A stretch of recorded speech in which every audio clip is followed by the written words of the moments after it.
ሰላም ናይ ሳምሪ ቻናል ተኸታተልቲ ከመይ ኣለኹም? ሰላምኩም ዶ?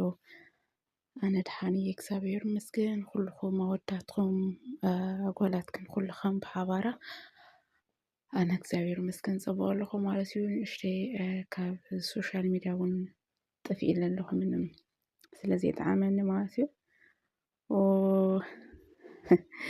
ሎማዓንቲ ብዛዕዲ ያው ዞሮ ክሪስማስ እዩ ማለት እዩ። ሜሪ ክሪስማስ ናበልና ኢና ነዞም ዓዲ ክሪስማስ እዩ ናይ ሊብናን ክሪስማስ ድባብ ከዓ ዘይመስል ማለት እዩ። ኣጋጣሚ ስኢለ ምሸት ዝኾነ መልእኽቲ ነይርኒ ውፅእ ኢለ ማለት እዩ። እንዳሓፍታ እንዳኸድኩ ነይረ ነታ ሰበይቲ እንዳሓፍታ እንዳኸድኩ ነይረ ቀረባ እዩ ከምዚ ብእግሬ ማለት እዩ። እስኪ ናይዚ ዓዲ ናይ ክሪስማስ ድባብ ንምንታይ ኢኸ ዘይ ቪድዮ ዘይሰርሕ ኢለ ኣጋጣሚ እንዳኸድኩ እንዳሃለኹ ቀሪፀዮ ማለት እዩ። ከምቲ ትሪእዎ ኣለኹም ብጣዕሚ ዓሻ እዩ። ያዕኒ ጥቕጥቕ ዝበለ እንታይ እዩ መሕለፊ የብሉን ማለት እዩ። እንግዲህ ክሪስማስ ካብ ሓድሽ ዓመት ብላዕሊ እዮም ዝሕልፍዎ እዞም ዓዲ ብጣዕሚ ማለት እዩ። ካብ ሓድሽ ዓመቶም ብላዕሊ ክሪስማስ ብጣዕሚ እዮም ዘኽብርዎ ብጣዕሚ ከምቲ ትሪእዎ ኣለኹም።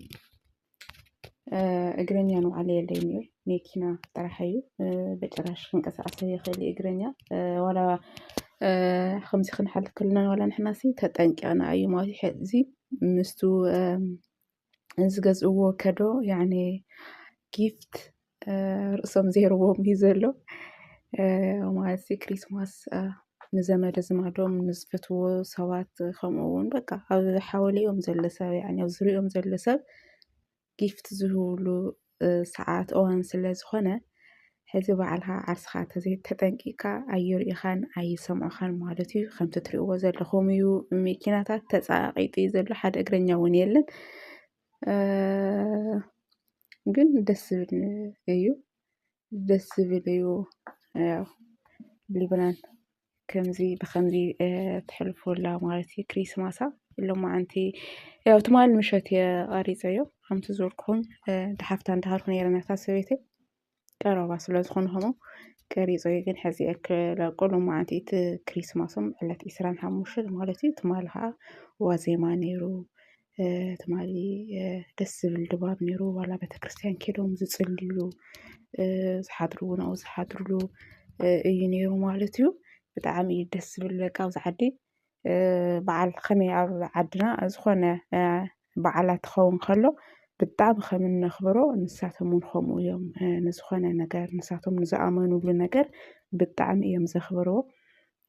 ኣቦ ገይረ ከዓ ቤተክርስትያን ነይራ ዳማርያም ጎራ ኢለኣትየ ነይረ በቃ ቤተክርስትያን ከዓ ሓደ ክፍቲ ደው መበል ንባዕሉ የብሉን ጥቕጥቕ ኢሉ ኣብኡ እስካብ ፍርቂ ለይቲ ፀሎት እንዳገበሩ እዮም ዘምሽዩ። ሶሪ እኳ ናይ ቀረፅኩ ወይ ደስ ዘይበለኒ ቤተክርስትያን ምቕራፅ ምድፋር ምናምን እዩ ዝመስለኒ ብጣዕሚ እየ ዝፈርሕ ናብ ቤተክርስትያን ከድካ ምቕራፅ ማለት እዩ። ግን ብኡ ገይረ እውን ጎራ ኢለ ነይረ ክሳለም ኢለ በቃ ኣብቲ ጫፍ መንገዲ ስለዝኾነት ዳማርያም ብጣዕሚ ደስ ይብል በቃ ትሪእዎ እቶም ዓዲ ወይኔ በእግዚኣብሔር ብጣዕሚ እዩ ደስ ዝብል ነይሩ ትማል ምሸት ካብ ውፅእ ኢለ ከዓ እዚኣ ቀሪፀያ ማለት እዩ። እዛ ቦታ እዚኣ ኣሰሲን እያ ትበሃል ኣሽረፊ ኣሰሲን ትበሃል ብጣዕሚ ፍልጥቲ ናይ ኦርቶዶክስን ናይ ካቶሊክን መንደር እያ ኣሽረፊ ማለት እዩ።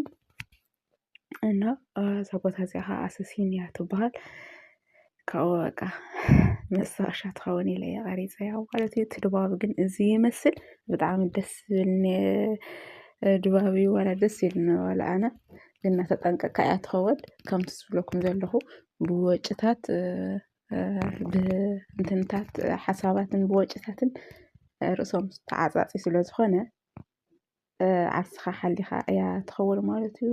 ንእሽተይ ኣስጊ እንዲያም ኣብ ሊብናን ካሊእ ድሓኑ መኪና ሓደጋ እዩ ንእሽተይ ዘስግእ ማለት እዩ። ዓርስካ ትኩረት ተዘይጌርካ ኣብዚ ዓዲ ኣሽከርከርቲ ኣይኮነን ሕዚ ናይ ክሪስማስ ሰዓት ብወጭን ብገለን ርእሶም ተዓፅዩ ዋላ ብኣዘቦት ቀን ንባዕሉ ብማንኛውም መዓልቲ ንባዕሉ ተሽከርከርቲ ትኹረት ናይ ንባዕሎም እምበር ንእግረኛ ኣይገብሩን እዮም ባዕልኻ ተዘይተጠንቂቕካ ማለት እዩ። ስለዚ ናይ ሊብናን ክሪስማስ ድባብ እዚ ይመስል ነይሩ ትማሊ ሎማዓንቲ ከዓ ዋንኡ እዩ ዕፁ እዩ ኩሉ ነገር ማለት እዩ ብጣዕሚ ደስ ዝብል ዓመት በዓል ከዓ ይሕልፉ ኣለዉ። ከምቲ ዝብለኩም ዘለኹ እዩ ሓድሽ ዓመት ካብ ሓድሽ ዓመት ብላዕሊ ክሪስማስ እዮም ዘኽብርዎ ብጣዕሚ እዞም ዓዲ ማለት እዩ። ራስ ሰነ ያኒ ሓድሽ ዓመት ብዙሕ ትኹረት ኣይገብሩሉ የኽብርዎ እንድዮም ግን ከም ክሪስማስ ኣይኮነ ክሪስማስ ሆይ ዝተቐመጠ በቃ ገንዘቦም እዮም ዘውፅኡ ንክሪስማስ ማለት እዩ። ብጣዕሚ ፅቡቕ ነይሩ ብጣዕሚ ደስ ዝብል እዩ ከዓ እኒአ ማለት እዩ። እና ናይ ንሕና ልደት እውን እንዳቐረበ እዩ ሎማዓንቲ ክንደይ እኒኡ 16 ኣሎ በቃ ድሕሪ 13 መዓልቲ ከዓ ንሕና